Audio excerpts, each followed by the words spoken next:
Hello students, मैं अजय यादव आपका आपके अपने यूट्यूब चैनल आरएस अकेडमी में स्वागत करता हूं।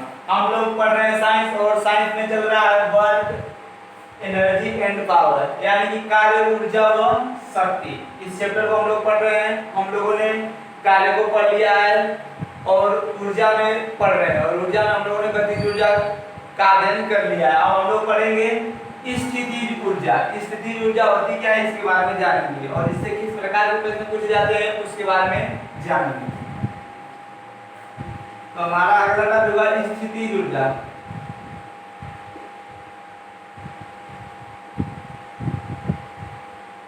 स्थितिज ऊर्जा यानी कि पोटेंशियल एनर्जी।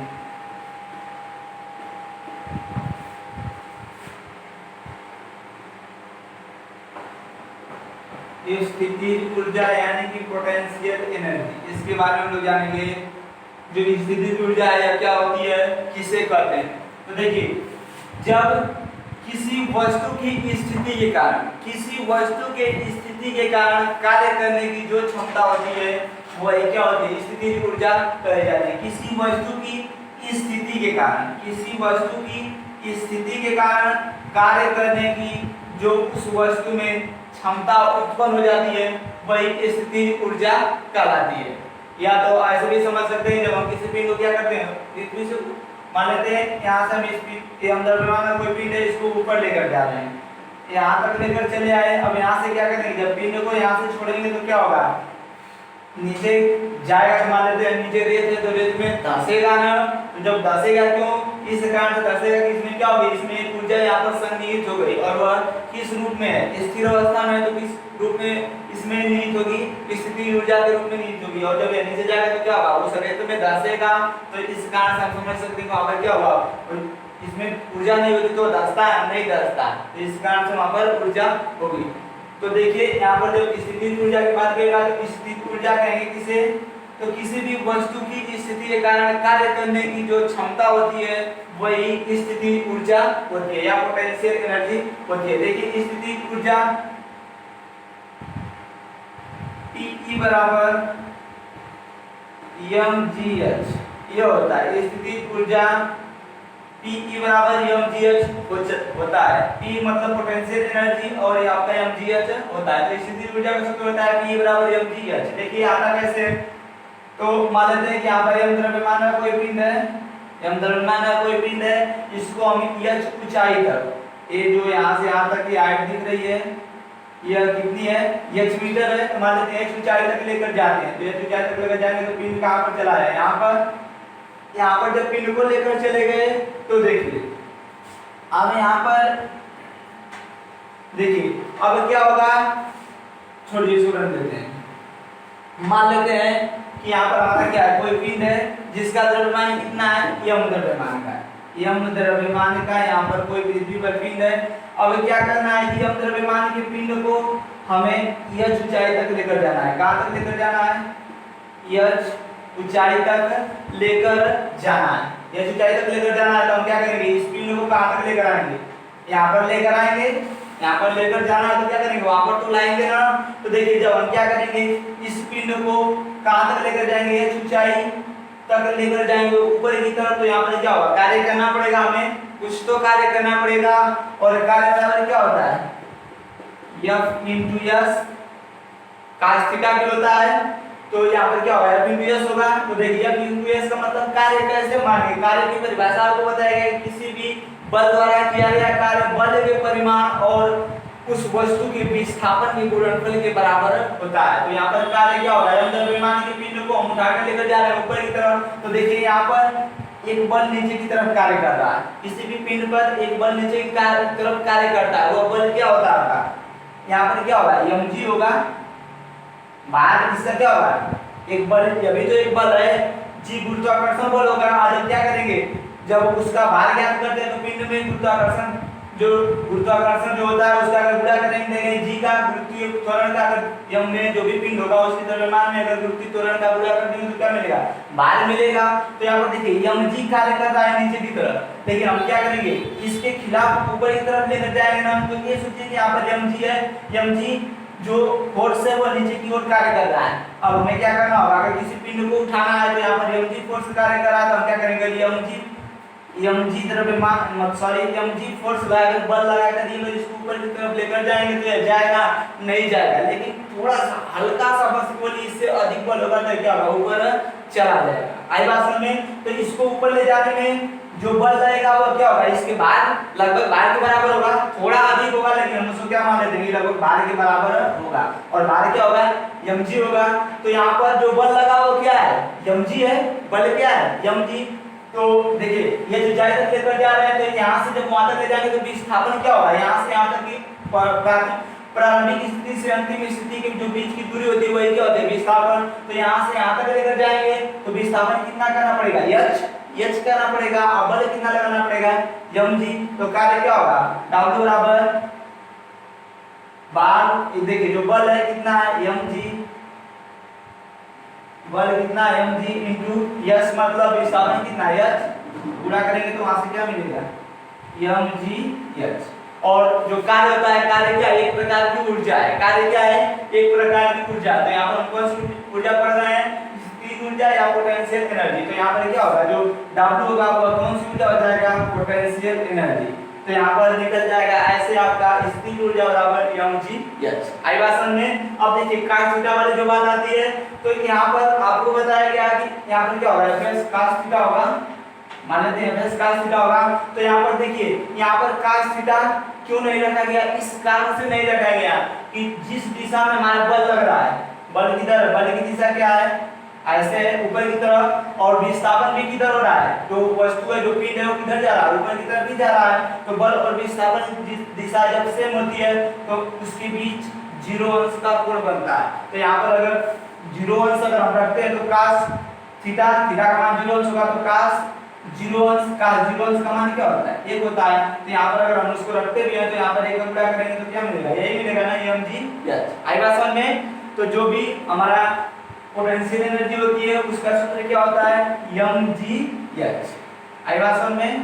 पोटेंशियल एनर्जी का सूत्र mg h कहां से आता है आपको बताया गया, विश्वास से बातें समझ में आ जाएंगी। अब देखिए अब हम लोग आगे बढ़ते हैं। आगे देखिए जो पोटेंशियल एनर्जी अभी बताया गया आपको, अब हम लोग आगे बढ़ते हैं, पढ़ते हैं यांत्रिक ऊर्जा। क्या, यांत्रिक ऊर्जा, यांत्रिक ऊर्जा।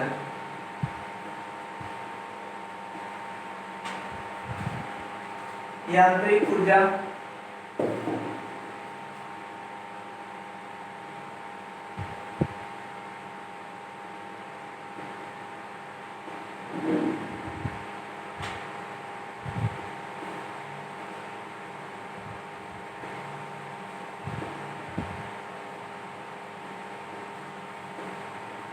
अगला होगा हम लोग एटॉमिक यांत्रिक ऊर्जा या मैकेनिकल एनर्जी। तो देखिए यांत्रिक ऊर्जा कहते किसे हैं, तो हमने गतिज ऊर्जा पढ़ लिया है, गतिज ऊर्जा क्या होता है, स्थितिज ऊर्जा को पढ़ लिया, अभी पढ़ा कि स्थितिज ऊर्जा क्या होती है। अब हम लोग पढ़ेंगे यांत्रिक ऊर्जा को। देखिए यांत्रिक ऊर्जा कहते किसे हैं, तो देखिए जो यांत्रिक ऊर्जा होती है यह संरक्षित होती है। यांत्रिक ऊर्जा क्या होती है, संरक्षित होती है। यांत्रिक ऊर्जा संरक्षित होती है। संरक्षित का मतलब अभी आपको बताया जाएगा कि यांत्रिक ऊर्जा क्या होती है, संरक्षित होती है, कंजर्वेशन होती है, अभी इसके बारे में बताया जाएगा। अब देखिए यांत्रिक ऊर्जा संरक्षित होती है, पहला पॉइंट, यांत्रिक ऊर्जा क्या होती है, संरक्षित होती है। और यांत्रिक ऊर्जा गतिज ऊर्जा और स्थितिज ऊर्जा के बराबर होती है, के योग के बराबर होती है। जो यांत्रिक ऊर्जा होती है वह क्या होती है, गतिज ऊर्जा यानी कि काइनेटिक एनर्जी, और स्थितिज ऊर्जा यानी कि पोटेंशियल एनर्जी के योग के बराबर होती है। यांत्रिक ऊर्जा गतिज ऊर्जा और स्थितिज ऊर्जा के योग के बराबर होती है, और यह संरक्षित होती है। अब देखिए संरक्षित का मतलब क्या है, यांत्रिक ऊर्जा संरक्षित होती है, इसका मतलब क्या है, तो यांत्रिक ऊर्जा का मतलब यह है कि मान लीजिए जैसे भी आपको बताया कि जो यांत्रिक ऊर्जा है वह क्या होती है, गतिज ऊर्जा प्लस स्थितिज ऊर्जा दोनों के योग के बराबर होती है। मतलब दोनों को जोड़ेंगे तो हमें क्या मिलेगा, यांत्रिक ऊर्जा मिलेगा, यानी कि मैकेनिकल एनर्जी मिलेगी। यांत्रिक ऊर्जा मिलेगा ना। तो मान लेते हैं कि मैकेनिकल एनर्जी कैसे मिलेगी, तो क्या करेंगे, गतिज ऊर्जा और स्थिर ऊर्जा दोनों का योग करेंगे तो हमें क्या मिलेगा, यांत्रिक ऊर्जा मिलेगी। तो देखिए यहाँ पर यांत्रिक ऊर्जा के संरक्षित होने का मतलब यह है कि देखिए जैसे मान लेते हैं गतिज ऊर्जा 20 है, 20 जूल है, और जो स्थितिज ऊर्जा वो क्या है, 40 जूल है। गतिज ऊर्जा 20 जूल और स्थितिज ऊर्जा कितनी है, 40 जूल है। अगर टोटल को जोड़ेंगे तो क्या मिलेगा, केमिकल एनर्जी यानी क्या मिलेगी, यांत्रिक ऊर्जा मिलेगी। और यांत्रिक ऊर्जा क्या होगी, ये भी होगी, और यही कितना हो जाएगी, यांत्रिक ऊर्जा कितना होगी, 60 जूल होगी ना। क्या देखिए 20 जूल आपका गतिज ऊर्जा है और 40 जूल स्थितिज ऊर्जा है। अगर दोनों को जोड़ेंगे तो क्या मिलेगा, गतिज ऊर्जा प्लस स्थितिज ऊर्जा किसके बराबर होती है, मैकेनिकल एनर्जी यानी कि यांत्रिक ऊर्जा के बराबर होती है। तो अगर इन दोनों को जोड़ेंगे तो क्या मिलेगा, यांत्रिक ऊर्जा मिलेगी, और यांत्रिक ऊर्जा कितनी मिलेगी, 60 जूल मिलेगी। तो कांसेप्ट तो थोड़ा सा बस यही समझना है आपको। देखिए जो मैकेनिकल एनर्जी कितनी हो गई, 60 जूल हो गई। तो देखिए इसके संरक्षित होने का मतलब यह है कि जब यह 60 जूल है तो यह 60 जूल ही रहेगी, इसका मान अब बदल सकता है। देखिए मान लेते हैं पहले इसकी गतिज ऊर्जा कितनी थी, 20, स्थितिज ऊर्जा कितनी थी, 40, और जब दोनों को जोड़े तो कितना मिला, 60 मिला। अब इसके संरक्षित रहने का मतलब यह है कि मान लेते हैं कि यहाँ पे जो गतिज ऊर्जा है किसी प्रकार से बढ़कर 20 से 30 हो गई, 20 से 30 जूल से बढ़कर कितना हो गई, 30 जूल हो गई। तो जब बताइए जब यह 30 जूल हो गई तो यह कितना होगी, दोनों देखिए संरक्षित होने का मतलब यह है कि स्थितिज ऊर्जा अगर बढ़ेगी, अगर इसका मान बढ़ेगा तो इसका मान घटेगा। क्यों घटेगा, क्योंकि दोनों का योग हमेशा कितना आएगा, इतना ही आएगा। जैसे अभी आपको बताया जा रहा है, तो देखिए यहाँ पर गतिज ऊर्जा पहले कितना थी, 20, स्थितिज ऊर्जा कितना, 40, दोनों को जोड़ा हमने कितना आया, 60, और बताया गया कि क्या होती है, संरक्षित होती है। मतलब ये 60 से कम नहीं होगी, केवल 60 ही रहेगी। चाहे इसके मान को बढ़ाएं, अब चाहे किसी के भी मान को बढ़ा सकते हैं आप, लेकिन ये जब 60 है तो ये 60 ही रहेगी। जैसे गतिज ऊर्जा पहले 20 कितना हमने कर दिया, 30। अब देखिए यह 60 है, अगर यहाँ पर इसको 40 करते हैं, इसको 40 ही रहने देते हैं तो क्या होगा, 70 हो जाएगा। 40 और 30 जोड़ेंगे 70 हो जाएगा। अगर इसको बढ़ाते हैं तो क्या होगा, 70 से भी अधिक हो जाएगा। लेकिन जो यांत्रिक ऊर्जा है वो कितना होनी चाहिए, 60 ही होनी चाहिए। तो यहाँ पर गतिज ऊर्जा कितनी, मान लीजिए बढ़ा के कितना कर दिए, 30 कर दिए, तो ये जो स्थितिज ऊर्जा है वो भी कितना होगी, 30 जूल ही होगी। और दोनों को जोड़ेंगे तो क्या मिलेगा, 60 मिलेगा। या तो यहाँ पर 20 है, या किसी प्रकार से 30 हुई, और मान लेते हैं किसी प्रकार से 40 हो गई। जो गतिज ऊर्जा है किसी प्रकार से कितना बढ़कर हो गई, 40 हो गई, तो स्थितिज ऊर्जा कितना होगी, 20 होगी। क्यों, क्योंकि जो यांत्रिक ऊर्जा होती है वह संरक्षित होती है। अगर वह 60 है तो वह 60 ही रहेगी। ये दोनों आपस में बदलती रहेगी, इससे कोई इफेक्ट नहीं पड़ेगा। आई बात समझ में? तो मुझे विश्वास है बातें आप लोगों को समझ में आई होगी। यहाँ पर जब यह 40 होगी तो इस दोनों का मान मिलाकर कितना आना चाहिए, 60 ही आना चाहिए। तो अब कितना हो जाएगा, ऑटोमेटिक 20 हो जाएगा। तो जो यांत्रिक ऊर्जा होती है वह क्या होती है, संरक्षित होती है, और जो यांत्रिक ऊर्जा होती है वह गतिज ऊर्जा और स्थितिज ऊर्जा के योग के बराबर होती है। अब देखिए एक सूत्र पूछा जाता है, यदि यम द्रव्यमान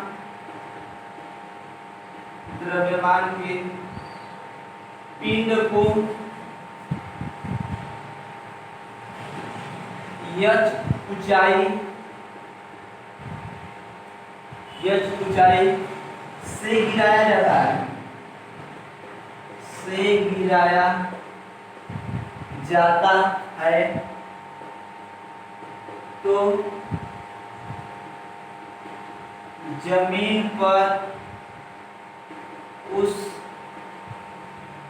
पिंड का वेग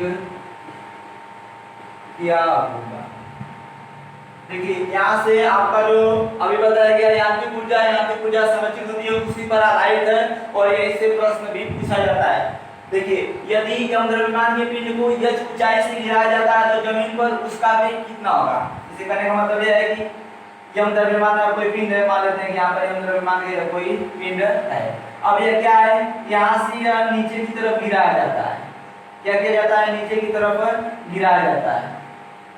मान लेते हैं हमारी क्या है, ये जमीन है, अब जमीन पर गिराया जाता है तो आपको बताना है जब इस यम द्रव्यमान के पिंड को h ऊंचाई, ये जो ऊंचाई कितनी ऊंचाई से गिराया जा रहा है वो ऊंचाई कितनी है h है, h ऊंचाई से अगर जमीन पर गिराया जा रहा है तो जब यहाँ पर जब पिंड आएगा जमीन पर आएगा तो उसका वेग कितना होगा। देखिए अगर जमीन से टकरा गया तो उसका वेग क्या हो जाएगा, शून्य हो जाएगा, लेकिन शून्य से पहले उसका वेग क्या होगा, अभी टकराने वाला रहेगा तब उसका वेग क्या होगा। तो देखिए यहाँ से जो पिंड है वो क्या है, स्थिर अवस्था में है। पिंड कैसी अवस्था में, स्थिर अवस्था यानी कि विरामावस्था में। कैसी अवस्था में, विरामावस्था में, वह रुका हुआ है। तो ये बताइए जब पिंड रुका हुआ है तो उसमें गतिज ऊर्जा होगी, नहीं होगी, गतिज ऊर्जा होगी, नहीं होगी, यानी गतिज ऊर्जा कितनी हो जाएगी, जीरो। रुका हुआ है भाई तो उसमें से गतिज ऊर्जा कहां से होगी, जब गति करेगा तब उसमें गतिज ऊर्जा होगी। अब देखिए जब रुका हुआ है, जब कोई पिंड कहीं पर स्थिर है तो उस स्थिति में उसमें गतिज ऊर्जा होगी, और सॉरी उसमें एक ऊर्जा होगी और वो ऊर्जा क्या होगी, स्थितिज ऊर्जा। स्थिर है तो स्थिर है तो कौन सी ऊर्जा होगी, स्थितिज ऊर्जा होगी, और स्थितिज ऊर्जा कितना होगी, Pe बराबर mgh। स्थितिज ऊर्जा कितना होगी, mgh होगी। क्यों, इस कारण से होगी कि अगर यह नीचे की तरफ गिरेगा तो इस पर कितना बल लगेगा, देखिए इसके भार के बराबर नीचे बल लगेगा ना, mg। भार क्या होता है, mg। द्रव्यमान और गुरुत्वीय त्वरण के गुणनफल को यह क्या कहते हैं, भार कहते हैं। द्रव्यमान m है, g से गुणा करेंगे क्या हो जाएगा, भार mg हो जाएगा। मतलब जब ये नीचे की तरफ आएगा तो किस वेग से आएगा, किस बल के कारण आएगा, mg के कारण आएगा। तो बल कितना हो गया, mg, और विस्थापन कितना, h। तो वही सूत्र लगाएंगे, m बराबर सॉरी क्या होगा, कार्य बराबर ना, w बराबर f इंटू s। तो f का मान रखेंगे mg, s का मान h हो जाएगा, विस्थापन कितना है h, तो क्या आ जाएगा Pe बराबर mgh। तो यहाँ से क्या होगा, गतिज ऊर्जा शून्य होगी, लेकिन जो स्थितिज ऊर्जा होगी वह क्या होगी, mgh होगी। अगर हम इसकी यांत्रिक ऊर्जा ज्ञात करते हैं, यानी यांत्रिक ऊर्जा कहें या तो दोनों को जोड़ेंगे तो क्या मिलेगा, यांत्रिक ऊर्जा मिलेगी, या तो हम इसको क्या कर सकते हैं, टोटल एनर्जी कर सकते हैं। अगर हम इसको जोड़ेंगे तो कुल ऊर्जा कितनी होगी, टोटल एनर्जी या कुल ऊर्जा कितनी होगी। देखिए कुल ऊर्जा निकालना होगा तो हमें क्या करना पड़ेगा, कुल ऊर्जा कहिए या यांत्रिक ऊर्जा कहिए, बात तो वही होगी ना। यांत्रिक ऊर्जा का मतलब क्या है, स्थितिज ऊर्जा प्लस गतिज ऊर्जा, और कुल ऊर्जा निकालेंगे तो भी क्या करेंगे, गतिज ऊर्जा प्लस स्थितिज ऊर्जा करेंगे।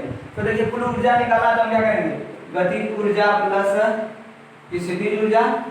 अब देखिए दोनों का मान जोड़ेंगे तो गतिज ऊर्जा कितना, जीरो हुई थी। क्यों, क्योंकि पिंड क्या था, विरामावस्था में था, और जब पिंड चल ही नहीं रहा तो उसमें गतिज ऊर्जा नहीं होगी।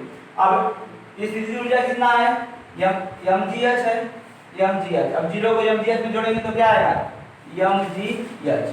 कुल एनर्जी कितना हो जाएगा, जीरो में किसी को जोड़ेंगे तो जिसको जोड़ेंगे वही मिलेगा। तो यहाँ पर कुल ऊर्जा कितनी हो गई, mgh हो गई। आई बात समझ में। अब देखिए मान लेते हैं कि पहले तो जब यह स्थिर अवस्था में था तो इसका वेग क्या था, शून्य था, जिसके कारण से जो गतिज ऊर्जा थी वो उसमें निहित ही नहीं थी। अब देखिए अब मान लेते हैं कि पिंड नीचे आ रहा है और यह पिंड कहां तक आ गया है, यहाँ तक आ गया है। कहां तक आ गया, जमीन पर टकराने वाला ही है। तो मान लेते हैं जब ये जमीन पर टकराने वाला होगा तो उस समय उसका वेग क्या होगा, v। मान लेते हैं पहले कुछ भी नहीं था, लेकिन जब वो जमीन से टकराने वाला होगा तो उसका वेग बढ़कर कितना हो जाएगा, v हो जाता है। तो ये बताइए अब जब वो इस क्या कर रहा है, गति कर रहा है पिंड ना, जब गति कर रहा है तो उसमें कौन सी ऊर्जा होगी, गतिज ऊर्जा होगी, और उसका वेग कितना है, v हो गया है। पहले तो कुछ नहीं था तो वहां पर गतिज ऊर्जा कितना है, जीरो, लेकिन अब इसका वेग हो गया है। देखिए अब ये क्या कर रहा है, गति कर रहा है, यहाँ से गति करते हुए ऐसे यहाँ तक आ गया। अब यह क्या पृथ्वी पर टकराने वाला है, तो यहाँ पर इसमें गतिज ऊर्जा होगी। तो गतिज ऊर्जा का सूत्र क्या होता है, गतिज ऊर्जा कितनी होगी, हाफ mv स्क्वायर, यही तो होती है गतिज ऊर्जा। क्या हो गया, हाफ mv स्क्वायर। देखिए जब द्रव्यमान का पिंड है वेग से आ रहा है तो जो उसकी गतिज ऊर्जा होती है वो क्या होती है, 1/2 m × v स्क्वायर होती है। तो यहाँ पर गतिज ऊर्जा कितनी होगी, हाफ mv स्क्वायर या 1/2 m × v स्क्वायर होगी। अब देखिए जब यह पिंड गति कर रहा है तो ये बताइए जब पिंड गति कर रहा है तो उसमें कौन सी ऊर्जा होगी, गतिज ऊर्जा होगी, स्थितिज ऊर्जा होगी, पोटेंशियल एनर्जी होगी, नहीं होगी। तो यहाँ पर गति की अवस्था में जब पिंड है तो उसमें क्या होगा, गतिज ऊर्जा तो रहेगी, लेकिन जो स्थितिज ऊर्जा है वह क्या होगी, नहीं रहेगी। यानी स्थितिज ऊर्जा का मान क्या हो जाएगा, शून्य हो जाएगा। स्थितिज ऊर्जा का मान क्या हो जाएगा, शून्य हो जाएगा।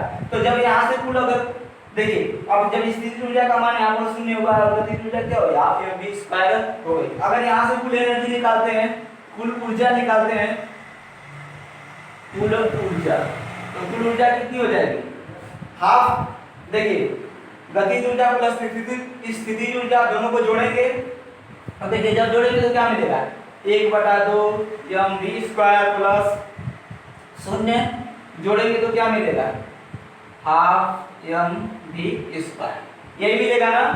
जीरो को इसमें जोड़ेंगे तो क्या मिलेगा वही मिलेगा। आई बात समझ में। अब देखिए यहाँ से हमें क्या करना है वेग निकालना, जो पिंड पृथ्वी पर यमद्रव्यमान में गिर रहा था उसका वेग क्या होगा, तो हमें वेग निकालना। तो देखिए जब यहाँ पर जो पिंड था यमद्रव्यमान का, तो यहाँ पर जो कुल ऊर्जा हुई, यहाँ पर भी तो कुल ऊर्जा कितनी हुई थी, जो भी हो कितना हुई थी mgh हुई थी, तो यहाँ पर जो कुल ऊर्जा हुई वही क्या हुई नीचे भी कुल ऊर्जा हुई। क्यों, क्योंकि यहाँ पर क्या था, यहाँ पर देखिए जब पिंड विरामावस्था में था तो उस समय उसकी गतिज ऊर्जा शून्य थी, लेकिन स्थितिज ऊर्जा क्या थी mgh थी।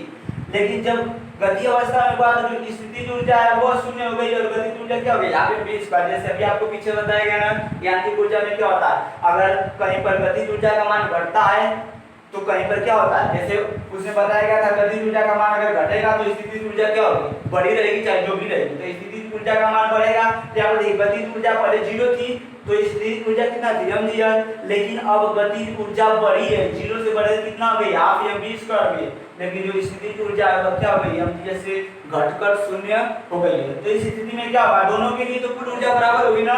ऊपर भी क्या था गतिज ऊर्जा और स्थितिज ऊर्जा को ही जोड़ रहे थे, तो वो जो मान होगा वो क्या होगा, नीचे भी गतिज ऊर्जा और स्थितिज ऊर्जा को ही जोड़ रहे हैं तो दोनों का मान क्या होगा बराबर होगा, सेम होगा, होगा ना। देखिए ऊपर क्या कर रहे थे, ऊपर हम काइनेटिक एनर्जी यानी गतिज ऊर्जा और स्थितिज ऊर्जा को जोड़ रहे थे, तो जो मान आ रहा था अगर वही देखिए ऊपर गतिज ऊर्जा और स्थितिज ऊर्जा को जोड़ा गया, नीचे भी किसको जोड़ा गया गतिज ऊर्जा और स्थितिज ऊर्जा को जोड़ा गया। ये देखिए दोनों सेम है कि नहीं है, जब दोनों सेम है तो इनका मान क्या होगा कुल ऊर्जा यहाँ पर जो आएगी वही कुल ऊर्जा क्या होगी यहाँ पर भी आएगी, तो दोनों का मान क्या होगा आपस में बराबर हो जाएगा। आई बात समझ में। तो पहले इनका मान कितना है, देखिए पहले जो मान दिया है कितना है mgh आया है mgh, और दूसरी वाली कितना आया है हाफ mv स्क्वायर। अब देखिए m से हम को काट सकते हैं, अब यहाँ पर बचा क्या gh बराबर v स्क्वायर का एक गुणा करेंगे क्या होगा v स्क्वायर बाई 2, इसके बटाई कर सकते हैं ऐसे सीधे गुणा करेंगे, दो गुणा जब gh में करेंगे तो क्या होगा पहले v स्क्वायर का एक गुणा करेंगे क्या होगा v स्क्वायर बराबर दो गुणा इसमें करेंगे तो क्या आएगा 2gh, v स्क्वायर बराबर 2gh इतना आएगा। अब देखिए यहाँ से अगर v का मान निकालते हैं तो अगर v करेंगे तो क्या हो जाएगा, ये जो पूरा मान है वो क्या हो जाएगा कड़ी में हो जाएगा। तो यहाँ से v का मान कितना होगा √2gh, तो वेग v मतलब क्या वेग, वेग कितना आ गया कड़ी में 2gh, 2 गुणे g गुणे h आएगा। तो यदि यमद्रव्यमान के पिंड को h ऊंचाई से गिराया जाता है जमीन पर तो उस पिंड का जमीन पर वेग कितना होगा जो वेग होगा क्या होगा √2gh होगा। तो मुझे विश्वास है ये बातें आप लोगों को समझ में आई होगी। अब हम लोग आगे बढ़ते हैं। देखिए अभी हम लोगों ने जाना स्थितिज ऊर्जा के बारे में, यांत्रिक ऊर्जा के बारे में, और यांत्रिक ऊर्जा से जुड़ा हुआ एक आपका सूत्र पूछा जाता है अगर कोई वस्तु यमद्रव्यमान की किसी यह ऊंचाई से गिर रही है धरती पर यानी जमीन पर, इसका वेग क्या होगा वही बताया गया v बराबर √2gh होगा। अब देखिए अगला पॉइंट है स्प्रिंग की स्थितिज ऊर्जा, स्प्रिंग की स्थितिज ऊर्जा। अब देखिए पोटेंशियल एनर्जी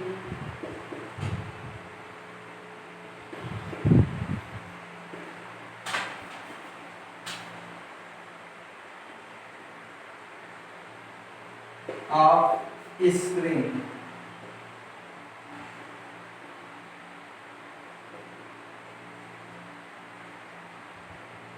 देखिए स्प्रिंग की स्थितिज ऊर्जा, स्प्रिंग को तो सभी लोगों ने देखा होगा,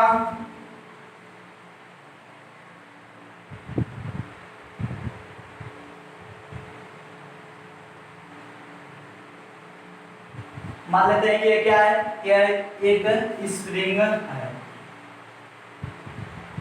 अब देखिए स्प्रिंग में स्थित ऊर्जा होगी कि नहीं, जब हम क्या करेंगे, इसको संपीड़ित करेंगे, यानी कि इसको जब दबाएंगे तो क्या होगा, अगर दबाकर छोड़ेंगे, संपीड़ित करके छोड़ेंगे तो क्या होगा, फिर से अपने आकार में जाएगी। यानी कि जब इसको हम दबाते हैं तो इसमें क्या हो रही है, इसमें ऊर्जा निहित हो रही है, और उसी ऊर्जा के कारण जब इसको हम छोड़ रहे हैं तो क्या हो रहा है, फिर से पहले जिस अवस्था में थी पूर्व अवस्था, उस अवस्था में चली जाती है। या इसको हम क्या करेंगे, अगर खींचेंगे, खींचकर अगर छोड़ देते हैं तो तब भी क्या होगा, मान लीजिए इसको हम खींचकर यहाँ तक कर दिए, लेकिन जब इसको छोड़ेंगे तो फिर क्या हो जाएगी, इसी स्थिति में आ जाएगी। तो इसका मतलब क्या हुआ कि इस स्प्रिंग में स्थितिज ऊर्जा है, ये कोई ना कोई एक ऊर्जा है, और वह ऊर्जा कौन सी है, स्थितिज ऊर्जा है। तो देखिए स्प्रिंग की जो स्थितिज ऊर्जा होती है, इसका सूत्र पूछा जाता है कि स्प्रिंग की स्थितिज ऊर्जा का सूत्र क्या होता है। तो स्प्रिंग की स्थितिज ऊर्जा का सूत्र होता है हाफ के एक्स स्क्वायर। क्या होता है, हाफ के एक्स स्क्वायर। अब देखिए के क्या है, तो के क्या है, तो के स्प्रिंग नियतांक है। क्या है, स्प्रिंग नियतांक, स्प्रिंग नियतांक, यानी कि स्प्रिंग कांस्टेंट है क्या, के, और यक्स क्या है, तो देखिए इसको हम क्या करते हैं, अगर दबाते हैं तो इसकी लंबाई कुछ कम होगी, लंबाई कम होगी ना, अगर इसको क्या करेंगे, खींचेंगे तब भी क्या होगी, लंबाई अधिक होगी। तो जो यक्स है यह क्या है, लंबाई में परिवर्तन है। यक्स यहाँ पर क्या है, लंबाई में परिवर्तन। यक्स क्या है, लंबाई में परिवर्तन है। तो देखिए स्प्रिंग की गतिज ऊर्जा का सूत्र आपसे पूछा जाएगा, तो स्प्रिंग की स्थितिज ऊर्जा, तो उसका सूत्र क्या होता है, हाफ के एक्स स्क्वायर होता है। अब देखिए के क्या है, तो कि स्प्रिंग नियतांक है, और जो यक्स है वह क्या है, लंबाई में परिवर्तन, यानी जब हम इसको दबाएंगे तो इसकी लंबाई जितनी कम होगी, या इसको हम खींचेंगे तो इसकी जितनी लंबाई क्या होगी, अधिक होगी, वही क्या है, लंबाई में परिवर्तन है। तो विश्वास से बातें समझ में आई होगी। और यहाँ से केवल यही पूछा जाता है आपसे कि स्प्रिंग का सूत्र, स्प्रिंग की स्थितिज ऊर्जा का सूत्र क्या होता है, तो हाफ के एक्स स्क्वायर होता है। अच्छा चलिए एक प्रश्न हल करते हैं।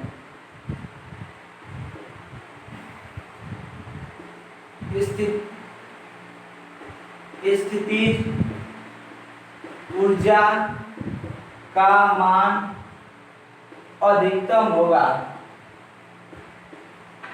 अधिकतम होगा, कब अधिकतम होगा बताना है। ऑप्शन, जब इसे खींचा जाएगा, जब खींचा जाएगा। दूसरा ऑप्शन, जब संपीड़ित किया जाएगा, संपीड़ित किया जाएगा। तीसरा, दोनों। चौथा, नॉन, मतलब इनमें से कोई नहीं। तो ये बताइए स्प्रिंग की, किसी भी स्प्रिंग की, सॉरी यहाँ पर स्प्रिंग होगा, यहाँ पर क्या होगा, स्प्रिंग की बात हो रही है, स्प्रिंग की स्थितिज ऊर्जा का मान अधिकतम होगा, किस दशा में अधिकतम होगा, इसमें ऊर्जा का मान। तो देखिए जब क्या होगा, जब पहला ऑप्शन हमारे सामने, जब इसे खींचा जाएगा, जब स्प्रिंग को खींचा जाएगा। देखिए यह प्रश्न इसलिए यहाँ पर डाला गया है कि यह प्रश्न कई बार पूछा गया है कि स्प्रिंग की स्थितिज ऊर्जा का मान क्या होगा, अधिकतम कब होगा। तो कब होगा, चार ऑप्शन आपको दिए गए हैं। पहला ऑप्शन है जब इसे खींचा जाएगा, तो जब इसे खींचा जाएगा तो जाहिर सी बात है स्थितिज ऊर्जा का, इसमें कुछ स्थितिज ऊर्जा हो जाएगी ना, निहित हो जाएगी, तो यहाँ पर मान होगा। जब संपीड़ित किया जाएगा, यानी कि जब उसको दबाया जाएगा, तो यहाँ पर भी क्या होगा, इसमें स्थितिज ऊर्जा का मान अधिक होगा।